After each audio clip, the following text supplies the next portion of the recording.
Eclipses.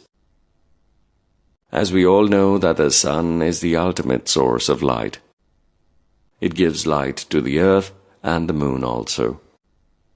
When the light of the sun falls on the earth or the moon, do they cast shadows, and can we see those shadows? The answer to both these questions is yes. When the shadow of the earth or the moon falls on the surface of the other, an eclipse is formed. Lunar eclipse.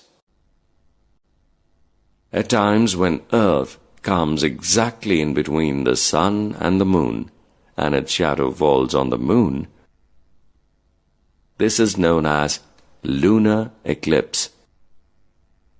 It generally happens on certain full moon nights. During the lunar eclipse, the moon does not appear bright, but has a reddish color. Solar eclipse.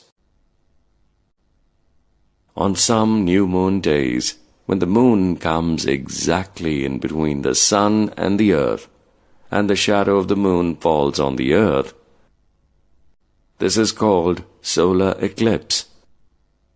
Solar eclipse occurs on a new moon day.